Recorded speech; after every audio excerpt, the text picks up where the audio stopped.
दोस्तों, मेरे online tutorial bye Vaishali channel में आप लोग हायर मैथ्स की वीडियोस तो देखते हैं, उसके साथ आप यहाँ पे सी लैंग्वेज के बारे में भी इंफॉर्मेशन गेन कर सकते हैं। जो स्टूडेंट सी लैंग्वेज को पढ़ना चाहें या C++, जावा या पाइथन जैसी लैंग्वेजेस की अंडरस्टैंडिंग रखना चाहें तो उनके लिए जरूरी है कि किसी एक लैंग्वेज को वो बहुत प्रॉपरली समझे। तो उसके लिए सबसे बेस्ट स्टार्ट है कि आप सी लैंग्वेज को समझें, क्योंकि सी लैंग्वेज इन सारी लैंग्वेजेस के लिए बेस की तरह काम करेगा। और अगर आप सी लैंग्वेज बहुत ही अच्छे से समझ पाएंगे तो आप बाकी लैंग्वेजेस की भी अंडरस्टैंडिंग रख सकते हैं। सो यहाँ पे हम स्टार्ट करते हैं सी लैंग्वेज के साथ। ओके, सो इस वीडियो में मैं आपके साथ क्या क्या डिस्कस करूंगी। इस वीडियो में हम लोग डिस्कस करेंगे हमें कौन से एडिटर्स यूज करने चाहिए सी लैंग्वेज के प्रोग्राम को एग्जीक्यूट करने के लिए, सी लैंग्वेजेस की कौन कौन सी बुक्स हैं जो आप यूज कर सकते हो, सी लैंग्वेज के बेसिक स्ट्रक्चर क्या होता है प्रोग्राम का, और हम कैसे उस प्रोग्राम को एग्जीक्यूट कर सकते हैं। एंड आई होप कि आप एंड ऑफ द वीडियो तक बहुत अच्छे बेसिक लेवल के प्रोग्राम बनाना शुरू कर देंगे। तो चलिए स्टार्ट करते हैं। सबसे पहले यहाँ पे हमें समझना चाहिए कि what is the language. Language क्या होती है? देखिए, जब हम आम जिंदगी में किसी से बात करते हैं या कम्युनिकेट करते हैं, the way to communicate is done by the help of the language. किसी भी लैंग्वेज, दैट मीन्स कि अगर मैं इंग्लिश लैंग्वेज में बात करूं या हिंदी लैंग्वेज में बात करूं तो दो इंसान जब आपस में बात करें तो उसके लिए उनको उस लैंग्वेज के बारे में पता होना चाहिए। तो लैंग्वेज हमें मदद करती है कम्युनिकेट करने में, अपनी बात किसी दूसरे को समझाने में। इसी तरीके से कंप्यूटर प्रोग्रामिंग लैंग्वेज क्या होती है? जब हम किसी भी इलेक्ट्रॉनिक डिवाइस या कंप्यूटर से जब हम कम्युनिकेट करना चाहें तो बहुत जरूरी है कि हमें उसकी कंप्यूटर प्रोग्रामिंग लैंग्वेजेस की नॉलेज होनी चाहिए। ओके, सो यहाँ पे आंसर आता है, when a programmer wants to communicate with a computer is done by the help of the computer programming languages. Different तरीके की लैंग्वेजेस जो मैंने अभी आपको बताया, जैसे कि C#, C++, जावा, पाइथन, डिफरेंट लैंग्वेजेस मार्केट में हैं जो आप यूज कर सकते हो कोडिंग के लिए या कंप्यूटर से कम्युनिकेट करने के लिए। यहीं पे क्वेश्चन अराइज होता है कि why we need this computer programming language, कि हमें जरूरत ही क्या है इन कंप्यूटर प्रोग्रामिंग लैंग्वेजेस की। तो अगर कोई भी कंपनी या प्रोग्रामर अगर किसी भी सॉफ्टवेयर को बनाना चाहे, सॉफ्टवेयर एप्लीकेशन को बनाना चाहे, वेब एप्लीकेशन को बनाना चाहे या गेम को बनाना चाहे, तो उनके लिए बहुत ही जरूरी है कंप्यूटर प्रोग्रामिंग लैंग्वेजेस की अंडरस्टैंडिंग होना। जब आपको कंप्यूटर प्रोग्रामिंग लैंग्वेज की अंडरस्टैंडिंग होगी तभी आप बहुत अच्छे से किसी वेब एप्लीकेशन को डेवलप कर पाओगे। ओके, सो यहीं पे क्वेश्चन अराइज होता है कि हम अगर कंप्यूटर प्रोग्रामिंग लैंग्वेजेस को समझना चाहें तो सबसे पहला स्टेप क्या होता है? सबसे पहला स्टेप होता है कि आपको पता होना चाहिए कि व्हाट इज द प्रोग्राम, क्योंकि कंप्यूटर प्रोग्रामिंग लैंग्वेजेस से जब हम कम्युनिकेट करते हैं कंप्यूटर से, that we do by the help of the small instructions, जिनको कहा जाता है combinedly programs. So programs, what is the program? Program are the set of the instructions which help us to execute in the computer. Okay, what is the program? So program are the set of the instructions which is executable on the computer. तो ऐसे instructions, अब उसको और अगर हम आम भाषा में बात करें तो ऐसे कुछ स्टेटमेंट्स जो आपने एक साथ लिखे हैं किसी पर्टिकुलर स्पेसिफिक रूल को फॉलो करते हुए, और उनको अगर हम कंप्यूटर में लिखें तो कंप्यूटर उनको समझ के हमें अपना आउटपुट प्रोवाइड करेगा। दैट मीन्स कि हमने कंप्यूटर को इनपुट दिया और कंप्यूटर ने उन इंस्ट्रक्शंस को पढ़ा, समझा और हमें उसके अकॉर्डिंग आउटपुट दिया। तो यही होता है प्रोग्राम।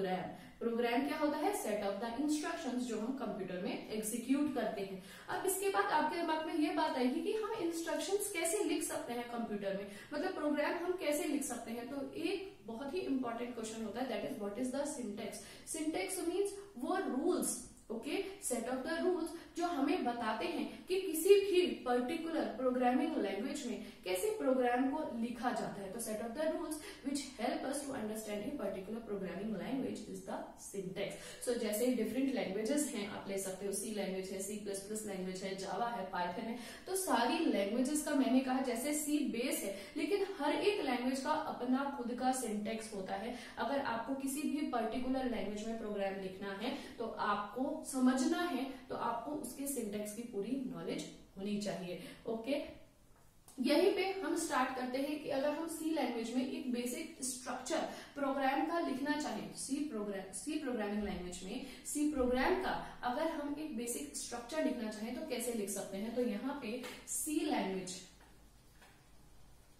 लैंग्वेज को यूज करते हुए अगर हम बेसिक प्रोग्राम बनाना चाहें तो उसका स्ट्रक्चर क्या होगा, ठीक है। तो उसका जब हम स्ट्रक्चर बनाएंगे तो उसके लिए बहुत जरूरी है कि आपको सी लैंग्वेज के instructions, that means C language के सिंटेक्स के बारे में पता होना चाहिए, क्योंकि जो वो सिंटेक्स है वही हमें हेल्प करेंगे सी लैंग्वेज के प्रोग्राम को लिखने में, ठीक है। अब सी लैंग्वेज के प्रोग्राम को लिखने से पहले बहुत जरूरी है कि आपको छोटी छोटी चीजों के बारे में पता होना चाहिए। जैसे मैं एग्जाम्पल के तौर पे बताना चाहूंगी कि अगर हम इंग्लिश लैंग्वेज की बात करें तो इंग्लिश लैंग्वेज में अगर मैं कोई भी पैराग्राफ लिखती हूँ, ठीक है, पैराग्राफ लिखती हूँ, तो उस पैराग्राफ को अगर आप रीड करोगे तो आप कैसे समझोगे कि ये एक पैराग्राफ है। तो उसके लिए आपको अल्फाबेट्स के बारे में पता होना चाहिए, आपको उन अल्फाबेट्स को मिला के वर्ड्स के बारे में नॉलेज होनी चाहिए। वर्ड्स को जब आप कंबाइन करो तो वो सेंटेंस का रूप ले लेते हैं, उसकी नॉलेज होनी चाहिए। और इन सबको जब कंबाइन करें तो सेंटेंस का रूप ले, तो उस कॉम्बिनेशन ऑफ सेंटेंस हमें उस पैराग्राफ की नॉलेज देते हैं। इसी तरीके से जब हम कंप्यूटर लैंग्वेज में, किसी भी कंप्यूटर लैंग्वेज में प्रोग्राम अगर लिखते हैं तो हमें कुछ स्मॉल जो यूनिट्स हों उनकी जरूरत होती है। जैसे कि कंप्यूटर लैंग्वेज को लिखने से पहले आपको पता होना चाहिए कि डिजिट्स क्या होती हैं, आपको पता होना चाहिए कि हम स्पेशल कैरेक्टर्स का भी यूज कर सकते हैं, ओके, हम अल्फाबेट्स का भी यूज कर सकते हैं। इसके बाद आपको कीवर्ड्स, वेरिएबल्स की नॉलेज होनी चाहिए, ओके। इन सबको कंबाइन जब हम करें तो इनकी मदद से हम इंस्ट्रक्शंस को लिख सकते हैं और ये कॉम्बिनेशन ऑफ इंस्ट्रक्शंस एक प्रोग्राम का रूप ले लेते हैं। तो कहने का मतलब है कि इन सबको कैसे यूज करना है, किस तरीके से इनको लिख सकते हैं या इनको समझ सकते हैं, उनके लिए हमें कुछ सेट ऑफ द रूल्स चाहिए होते हैं। वो सेट ऑफ द रूल्स हमें सिंटेक्स, हम उन सेट ऑफ द रूल्स को सिंटेक्स कहते हैं, ठीक है। तो यहाँ पे मैं अब आपको बताती हूँ कि सी लैंग्वेज का एक बेसिक प्रोग्राम जब आपको बनाना हो तो उसका क्या स्ट्रक्चर होता है। और जब मैं आपको उस स्ट्रक्चर को बताऊंगी तो उस स्ट्रक्चर में जो जो वर्ड्स हम लोग यूज करेंगे, कीवर्ड्स हम लोग यूज करेंगे, उसको भी मैं एक्सप्लेन करते हुए चलूंगी, ठीक है। तो स्टार्ट करते हैं सी लैंग्वेज के एक बेसिक प्रोग्राम से। जब भी सी लैंग्वेज का प्रोग्राम आपको लिखना हो तो सबसे पहले आप इस तरीके का सिंबल बनाओगे जिसे कहते हैं प्री प्रोसेसर। लिखते हैं इंक्लूड, ये सिंबल जो होता है वो प्री प्रोसेसर सिंबल कहलाता है, इंक्लूड। इस तरीके से आपको यहाँ पे ब्रैकेट्स लगाने हैं। इसके अंदर आप लिखते हो stdio.h। इसके बाद दोबारा आप यहाँ पे लिखते हो इंक्लूड conio.h। यहाँ पे आप लिखेंगे इसके बाद मेन, और इस तरीके से आप ब्रेसेस लगाएंगे प्रिंट एफ, ओके। तो ये एक बेसिक स्ट्रक्चर होता है सी प्रोग्राम का। क्या होता है? एक बेसिक स्ट्रक्चर होता है सी प्रोग्राम का। अब हम स्टेप बाय स्टेप इन चीजों को समझते हैं। डेफिनेशंस आपको यहाँ लेफ्ट हैंड साइड में, मेरे लेफ्ट हैंड साइड में विजिबल होंगी और आप उसको रीड करते हुए चलिएगा जो मैं आपको समझा रही हूँ, ठीक है। अब यहाँ पे देखिएगा कि इंक्लूड stdio.h और conio.h, तो ये जो दो स्टेटमेंट हैं, ये बहुत ही जरूरी है सी प्रोग्राम को लिखने में। तो जो भी आप प्रोग्राम सी का लिखें, हमेशा इस तरीके के जो दो स्टेटमेंट्स हैं वो आएंगे ही आएंगे जब आप सी के बेस की बात कर रहे हैं, ठीक है। अब ये स्टेटमेंट्स करते क्या हैं और अब इन स्टेटमेंट्स को लिखते क्यों हैं? तो देखिए ये stdio.h और conio.h, ये .h का मतलब ये होता है कि ये दोनों हेडर फाइल्स हैं। आपको यहाँ डेफिनेशन दिख रही होगी, आप उनको रीड कर सकते हैं। ये दोनों हेडर फाइल्स हैं। इन हेडर फाइल्स को प्री प्रोसेसर्स, ये जो है ये प्री प्रोसेसर है, प्री प्रोसेसर कॉल करता है कंपाइलेशन से पहले। अब ऐसा वो क्यों करता है? क्योंकि देखिए हर एक चीज जब हम प्रोग्राम जब लिखते हैं तो कोई जरूरी नहीं है कि हम हर एक चीज लिखें। बहुत सारी ऐसे प्रोग्राम्स, छोटे छोटे प्रोग्राम्स या फंक्शंस होते हैं, वो सी की जब डेवलपमेंट हुई, सी सॉफ्टवेयर को जब डेवलप किया गया उस टाइम पे पहले से ही उन फंक्शंस को और उन स्मॉल प्रोग्राम्स को पहले से ही सी में इनबिल्ट कर दिया गया, ताकि डायरेक्टली हम उन फंक्शंस को या छोटे छोटे प्रोग्राम्स को उन लाइब्रेरीज की मदद से कॉल कर सकें और सी के प्रोग्राम में हम डायरेक्टली उनको यूज कर सकें। जब इस तरीके के प्रोग्राम को या छोटे फंक्शंस को हम अपने प्रोग्राम में यूज करना चाहते हैं तो जरूरी होता है कि हम उन फाइल्स को कॉल करें जिन फाइल्स के अंदर हमारे वो छोटे छोटे फंक्शंस या प्रोग्राम रिसाइड करते हैं या एम्बेडेड रखे गए हैं। ठीक है, तो यही काम हमारी ये दो लाइब्रेरी फाइल्स भी करती है। प्री प्रोसेसर लाइब्रेरी, जो प्री प्रोसेसर्स जो हैं लाइब्रेरी में से, सी लैंग्वेज में जो लाइब्रेरी है उसमें से इनपुट आउटपुट टाइप की जो फाइल्स हैं, this is console input output, standard input output जैसे हेडर फाइल्स को कॉल करती हैं ताकि इनके अंदर जितने भी फंक्शंस हैं या प्रोग्राम्स हैं हम यूज कर सकें अपने प्रोग्राम्स के अंदर। ठीक है, आई होप ये आपको समझ में आ गया होगा। अब मूव करते हैं मेन के लिए। देखिए, जब भी हम किसी भी वर्ड को लैंग्वेज में लिखते हैं, सी लैंग्वेज में किसी भी वर्ड को हम लिखते हैं और उसके पास आपको इस तरीके से सर्कुलर ब्रेसेस बने दिखाई देते हैं, तो आपको ये समझना है कि ये जो तरीका है ये रिप्रेजेंट करता है किसी भी फंक्शन को। ठीक है, सी के फंक्शन को। इस फंक्शन के चैप्टर को भी हम बहुत डिटेल में समझेंगे, लेकिन अभी के लिए मैं आपको बता देती हूँ। तो मेन, सबसे पहला मेन जो है, मेन आपका क्या है, आपको पता चल गया होगा कि मेन क्या है। मेन एक सी प्रोग्राम का फंक्शन है। मेन सी प्रोग्राम का फंक्शन है, लेकिन मेन जो होता है आपका एंट्री पॉइंट होता है सी प्रोग्रामिंग का। जब भी आपकी सी प्रोग्रामिंग को एग्जीक्यूट किया जाता है तो सबसे पहले मेन के अंदर के जो स्टेटमेंट्स हो उन्हीं को एग्जीक्यूट किया जाता है। तो main is the entry point of the C program. Main function जो है वो आपकी किसी भी लाइब्रेरी के अंदर डिफाइन नहीं होता। मेन फंक्शन को आप यहीं पे ही डिफाइन करते हो कि मेन फंक्शन से आप क्या कराना चाहते हो। मेन फंक्शन को आप यहीं पे डिफाइन करते हो। क्यों? क्योंकि देखिए, ये जो पोर्शन है, आप ये सोच रहे होंगे कि ये क्या है। जब इस तरीके के कर्ली ब्रेस को लगाया जाता है तो कहते हैं कि this is the start of the curly brace and this is the end of the curly brace. That means कि किसी भी फंक्शन की होती है बॉडी। ओके, किसी भी फंक्शन की होती है बॉडी जिसमें हम कुछ स्टेटमेंट्स लिखते हैं और उन स्टेटमेंट्स को एग्जीक्यूट किया जाता है। तो यहाँ पे ये जो स्टार्ट पार्ट है, स्टार्ट पॉइंट है, और ये जो एंड पॉइंट है, ये क्या बता रहा है? ये बता रहा है स्कोप के बारे में। स्कोप के बारे में दैट मीन्स कि मेन के अंदर जब आप आए तो यहां से मेन स्टार्ट होगा और आपने कुछ इंस्ट्रक्शंस लिखे हैं और यहाँ पे आके हमारा मेन जो फंक्शन है वो यहाँ पे आके एंड हो जाएगा। ठीक है, तो इसके अंदर के जो स्टेटमेंट्स हैं वो स्टेटमेंट्स होंगे जो इस मेन के स्टेटमेंट्स होंगे। ठीक है, तो ये जो पोर्शन है, इतना पोर्शन, ये कहलाता है स्कोप। ठीक है, जहां पे हमारा प्रोग्राम स्टार्ट हुआ और यहाँ पे हमारा प्रोग्राम एंड हो गया। मेन जो है हमारा फंक्शन है, इसी तरीके से मेन की ये बॉडी है जिसमें हम जो भी स्टेटमेंट लिखेंगे वो हमारे मेन के स्टेटमेंट्स होंगे। ठीक है, तो जब भी आप सी प्रोग्रामिंग लिखेंगे तो हमेशा आपको मेन फंक्शन लिखना ही लिखना होगा। मेन फंक्शन किसी भी लाइब्रेरी के अंदर डिफाइन नहीं होता। मेन फंक्शन की यही डेफिनेशन कहलाती है और जब भी आप प्रोग्राम को एग्जीक्यूट करोगे तो प्रोग्राम आपके मेन फंक्शन से ही एग्जीक्यूट होगा। ठीक है, अब यहाँ पे मैंने एक वर्ड लिया था कि कंपाइलेशन जब होता है उससे पहले इन फाइल्स को रीड किया जाता है। तो कंपाइलेशन क्या होता है, कंपाइलर क्या काम करता है, ये हम सब कुछ डिस्कस करेंगे डिटेल में सेकंड वीडियो में। इस समय मैं सिर्फ आपको इस बेसिक स्ट्रक्चर से रिलेटेड सारे इंपॉर्टेंट पॉइंट्स डिस्कस करूंगी। ठीक है, तो हमने यहाँ पे डिस्कस कर दिया था कि स्कोप क्या होता है। ठीक है, तो स्कोप आपको पता चल गया कि एंट्री से लेके एंड तक के बीच का जो जहां पे आपने पैरेंथेसिस लगाए हो, जितने भी स्टेटमेंट्स यहाँ लिखे हो, वो सब बताते हैं हमें स्कोप ऑफ द प्रोग्राम के बारे में। ठीक है, अब बात करते हैं कि मैंने एक और यहाँ पे फंक्शन लिखा हुआ है प्रिंट एफ, जिसको आप देख सकते हो। मैंने यहाँ पे लिखा हुआ है प्रिंट एफ। अब आप देख सकते हो कि प्रिंट एक वर्ड है और फिर यहाँ पे इस तरीके से ब्रेसेस लगे, सर्कुलर ब्रेसेस लगे हैं। तो इसका मतलब कि ये भी एक फंक्शन है। ठीक है, ये भी एक फंक्शन है, लेकिन आप देख सकते हो इस फंक्शन के अंदर मैंने कुछ भी नहीं लिखा और इस फंक्शन को मैंने सेमीकोलन से बंद भी कर दिया। तो जब भी सी लैंग्वेज में किसी भी स्टेटमेंट में आप सी लैंग्वेज में स्टेटमेंट के एंड पे अगर आप सेमीकोलन यूज करते हैं तो इसका मतलब है कि ये स्टेटमेंट यहां से शुरू होके यहाँ पे इस स्टेटमेंट का एंड हो गया, ये स्टेटमेंट यहीं पे फिनिश हो गया। किसी भी स्टेटमेंट या किसी भी लाइन को एंड करने के लिए हम सेमीकोलन का यूज करते हैं और सेमीकोलन बहुत ही इंपॉर्टेंट होता है, अदरवाइज आपके प्रोग्राम में एरर शो हो सकता है अगर आप सेमीकोलन का यूज ना करें तो। ओके, अब आपको ये तो समझ में आ गया कि प्रिंट एक फंक्शन है।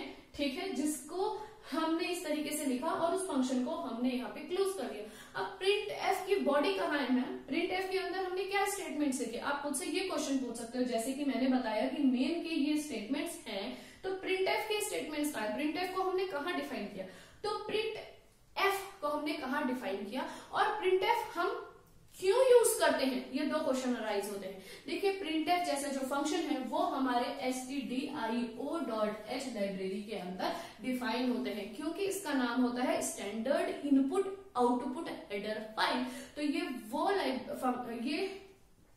ये वो फाइल होती है जिसके अंदर standard input output functions define होते हैं, ऐसे फंक्शंस जिनसे हम इनपुट ले सके या ऐसे फंक्शंस जिसके थ्रू हम आउटपुट कंसोल में प्रिंट करके दिखा सके। इस तरीके के सारे फंक्शंस आपके stdio.h हेडर फाइल के अंदर डिफाइन होते हैं। अब प्रिंट एफ नाम से ही आप समझ रहे हो, प्रिंट मीन्स कोई भी चीज अगर आप जीरोक्स कराने चाहते हो तो आपको एक प्रिंटेड फॉर्म मिलती है ना, हार्ड कॉपी मिलती है, पेपर के ऊपर टेक्स्ट लिखा हुआ। इसी तरीके से अगर आप कंप्यूटर स्क्रीन में पर आप कोई स्टेटमेंट या आंसर कंप्यूटर के कंसोल में प्रिंट कराना चाहते हो, शो कराना चाहते हो अपने प्रोग्राम की मदद से, तो आपको जो फंक्शन की हेल्प चाहिए होती है वो फंक्शन होता है आपका print F. Print F that means ये फंक्शन हेल्प करता है कंसोल में आउटपुट को प्रिंट करने में। ओके, अब इसकी जो डेफिनेशन है या इसका जो बॉडी का पार्ट है, जो इसकी डेफिनेशन है जिसको हम कहेंगे वो stdio.h हेडर फाइल के अंदर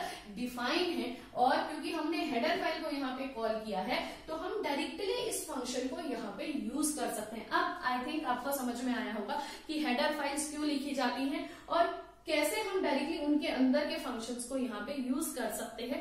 अगर हम यहाँ पे ये हेडर फाइल ना दे, एक क्वेश्चन अराइज होता है कि अगर मैं भूल जाऊं stdio.h लिखना तो ऑब्वियसली मैं प्रिंट एफ अगर यहाँ लिखती हूँ तो आप जब एग्जीक्यूट करोगे प्रोग्राम में तो आपको एरर दिखाई देगा, तो आपको अपने प्रोग्राम में एरर मिलेगा।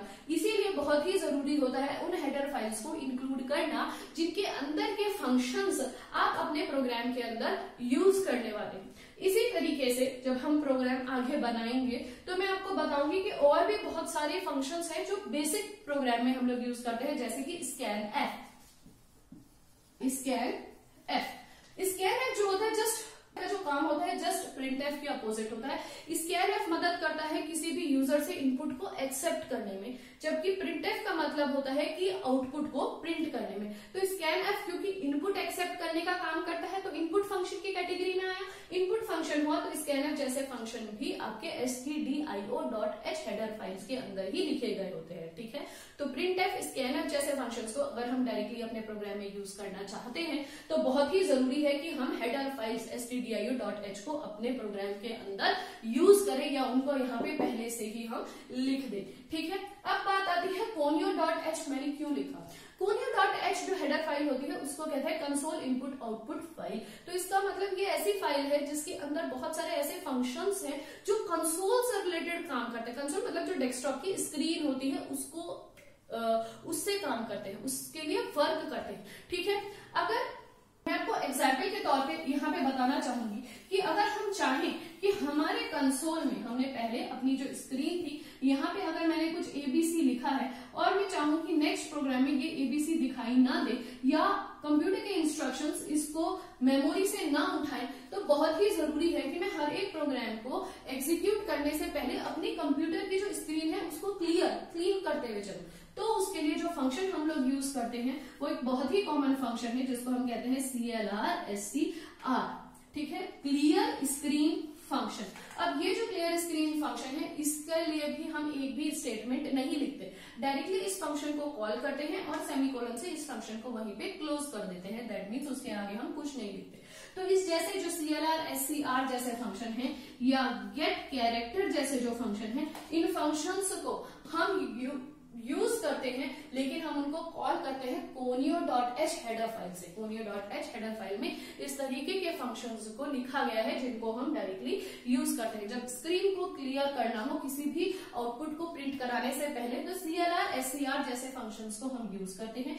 गेट कैरेक्टर जैसे जो फंक्शंस हैं, इन फंक्शंस को हम यूज करते हैं जब हम अपने कंसोल की स्क्रीन को होल्ड करना चाहें। दैट मीन्स कि अगर आप एक प्रोग्राम को लिख रहे हो तो ऐसा नहीं कि सीधे आपके पास आउटपुट स्क्रीन ओपन हो जाएगी, नहीं। जब भी आप कोई बटन या कोई अल्फाबेट जब आप प्रेस करोगे उसके बाद ही आपको एंटर प्रेस करने के बाद ही आपको आउटपुट स्क्रीन दिखाई देगी। तो दैट मीन्स आपकी जहां पे आप इनपुट दे रहे हो उस स्क्रीन को थोड़ी देर होल्ड करने का जो काम करता है फंक्शन, वो आपका गेट कैरेक्टर फंक्शन करता है। यहाँ पे आपको डेफिनेशंस भी दिख रही होंगी, आप चाहे तो उनको नोट डाउन भी साथ में कर सकते हैं, क्योंकि आने वाले टाइम पे भी मैं आपको बहुत ही अच्छी वीडियोस और बहुत अच्छे लेवल के प्रोग्राम बताऊंगी। तो आप अगर मेरे साथ साथ इन चीजों को तैयार करते चले तो आई होप कि आपके लिए सी लैंग्वेज पढ़ना बहुत ही आसान हो जाएगा।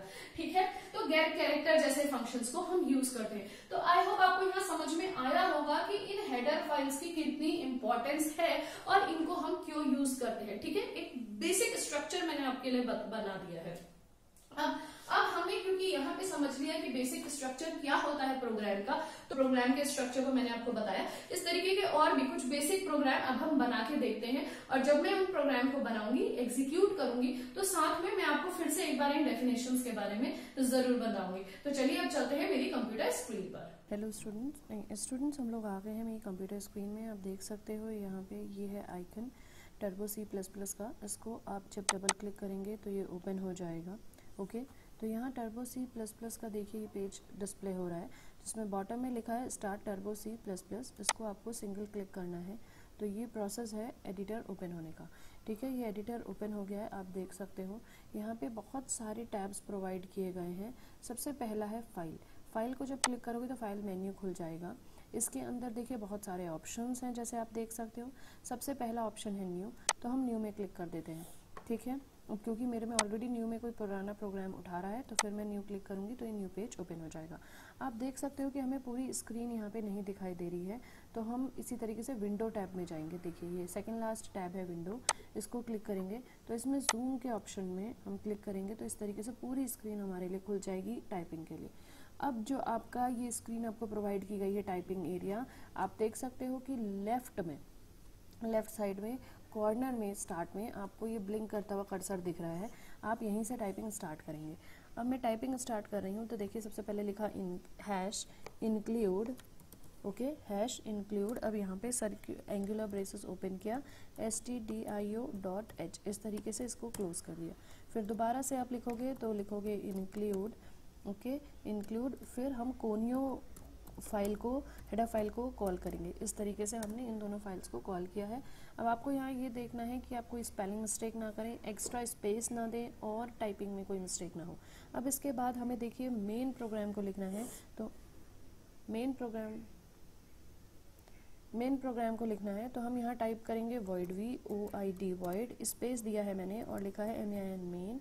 इस तरीके से ओपन और क्लोज करेंगे ब्रेसेस, ये है सर्कुलर ब्रेसेस।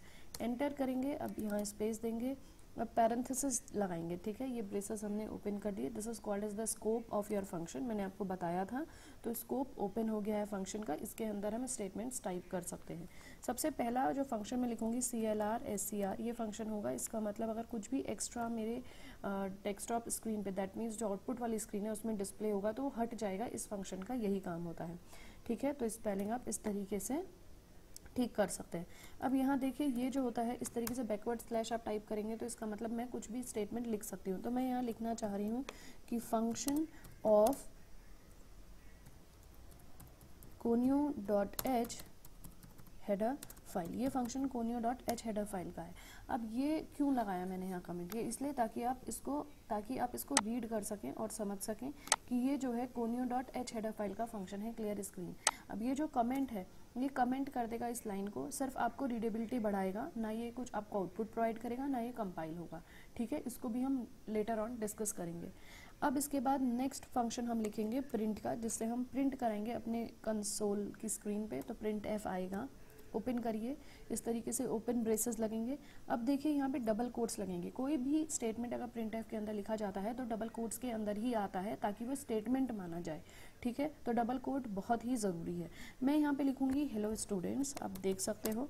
ठीक है, इस तरीके से हेलो स्टूडेंट्स मैं टाइप कर रही हूँ। डबल कोट्स क्लोज कर देंगे और यहाँ ओपन ब्रेसेस को भी क्लोज कर देंगे और सेमीकोलन लगा देंगे और नेक्स्ट लाइन पे आ जाएंगे। अब लिखेंगे गेट ch, ताकि हमारी स्क्रीन होल्ड रहे। तो गेट कैरेक्टर फंक्शन, ये भी conio.h हेडर फाइल का ही फंक्शन है। सेमीकोलन लगाएंगे, क्लोज करेंगे, इस तरीके से प्रोग्राम को भी क्लोज। प्रोग्राम क्लोज होने के बाद सबसे पहले हमें फाइल में जाना है। फाइल में इस प्रोग्राम को हमें सेव में जाके इसके बाद देखिए सेव एज में क्लिक करना है। सेव एज में जब हम क्लिक करेंगे तो ये पेज ओपन हो जाएगा सेव फाइल एज का। यहाँ पे आप टाइप करोगे प्रोग्राम का नाम। मैं प्रोग्राम को टाइप कर रही हूँ PROFIRST नाम से, ठीक है, फर्स्ट प्रोग्राम या प्रो फर्स्ट के नाम से। .c एक्सटेंशन होता है, हमेशा याद रखिएगा, सी प्रोग्राम को .c एक्सटेंशन से सेव किया जाता है। ओके में क्लिक करेंगे तभी आप यहाँ देखोगे कि आपका प्रोग्राम का यहाँ पे जो स्क्रीन में फाइल का नेम था वो अब ProFirst.c हो गया है, ठीक है, प्रोग्राम आपका सेव हो गया है। अब हम कंपाइल में आते हैं। कंपाइल मेन्यू ओपन होगा तो कंपाइल में क्लिक करेंगे। आप देखिए या तो कंपाइल क्लिक करिएगा या फिर Alt+F9 भी क्लिक कर सकते हैं, ठीक है। तो Alt+F9 शॉर्टकट की प्रेस करिए या कंपाइल क्लिक करिए, सेम ही बात है। तो प्रोग्राम यहाँ कंपाइल हो रहा है, आप देख रहे हो ProFirst.c नाम का हमारा प्रोग्राम था। इतनी लाइंस थी, वार्निंग भी नहीं है, एरर भी कोई नहीं है। अब सक्सेस मिला है तो आप कोई भी की को प्रेस कर सकते हो, दैट मीन्स प्रोग्राम जो है सक्सेसफुली कंपाइल हो गया कह सकते हैं। कोई भी की को मैंने प्रेस कर दिया तो प्रोग्राम मेरा कंपाइल्ड है। बॉटम में देखेंगे तो भी कंपाइल का ऑप्शन आपको यहाँ से भी मिल जाएगा। चाहे तो आप Alt+F9 शॉर्टकट की भी कर सकते हैं। कोई भी की को आप प्रेस करके दोबारा स्क्रीन पे आप लौट आएंगे। अब रन पे आएंगे तो रन को क्लिक करिएगा। रन टैब को क्लिक करेंगे तो रन का मेन्यू ओपन होगा। यहाँ पे देखिए रन का ऑप्शन आपको मिला है। इस टैब को जब आप क्लिक करोगे तो प्रोग्राम रन होके आपको आउटपुट मिलेगा। इसका मतलब ये होता है कि एग्जीक्यूट होगा प्रोग्राम, ठीक है। देख सकते हैं राइट हैंड साइड में यहाँ लिखा है Ctrl+F9। Ctrl+F9 जो होती है शॉर्टकट की होती है रन के लिए। मैं रन को क्लिक करती हूँ तो ये देखिए कोई भी एरर नहीं है और मेरा प्रोग्राम सक्सेसफुली यहाँ पे प्रिंट हो गया है हेलो स्टूडेंट्स। दोबारा कोई भी बटन को प्रेस करके, कोई भी दैट मीन्स कोई भी अल्फ़ाबेट को प्रेस करके आप दोबारा स्क्रीन पे आ सकते हो। इस तरीके से आप हेलो स्टूडेंट्स की जगह हेलो वर्ड लिखना चाहते हैं, ठीक है, तो मैं आपको बता दूँ कि इसी तरीके से सिर्फ आपको वर्ड की स्पेलिंग यहाँ टाइप करनी होगी। फिर इसको कंपाइल में जाके आप कंपाइल करेंगे। सक्सेसफुली कंपाइल है, कोई भी की प्रेस कर दीजिएगा, रन पे आइएगा, रन पे क्लिक करिएगा तो आपको हेलो वर्ड लिखा दिखाई देगा स्टूडेंट। इसी तरीके से कोई भी की प्रेस कर दीजिएगा स्टूडेंट, आप दोबारा स्क्रीन पे आ जाएंगे। तो बहुत ही तरीके के प्रोग्राम स्टूडेंट्स आप इस तरीके से सिर्फ प्रिंट की मदद से बेसिक प्रोग्राम बना सकते हैं। जैसे पैटर्न भी आप प्रिंट की मदद से प्रिंट कर सकते हैं, कुछ पैराग्राफ आप प्रिंट की मदद से लिख सकते हैं, ओके, स्टाइल चेंज करके आप वर्ड्स को लिख सकते हो। तो ये सब मैं आने वाली वीडियोस में आपको बताऊंगी कि पैटर्न कैसे प्रिंट करें सिर्फ printf की मदद से, ठीक है। एंड बुक्स के बारे में मैंने कहा था, तो बुक्स जो है सी लैंग्वेज की वो है लेटेस्ट सी जो बेसिक लेवल की है। कंप्लीट रेफरेंस भी आती है सी की, जिसमें अगर प्रोग्रामिंग आप सीखना चाहें तो कंप्लीट रेफरेंस में बहुत प्रोग्राम्स है। इसके साथ साथ अगर आपको बुक भी परचेज नहीं करनी और थोड़ा बहुत सी पहले बिगनिंग लेवल का सीखना है तो आप गूगल ओपन करिएगा। गूगल सर्च में जाके आप टाइप करिएगा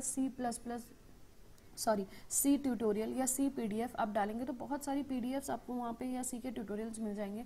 उन ट्यूटोरियल्स की मदद से यूट्यूब को देख के भी आप सीख सकते हैं, ठीक है स्टूडेंट। तो आई होप स्टूडेंट आपको ये वीडियो अच्छी लगी हो तो प्लीज़ चैनल को सब्सक्राइब करिएगा, क्लासमेट्स के साथ इन वीडियोज़ को शेयर करिएगा, okay. So till then goodbye and take care.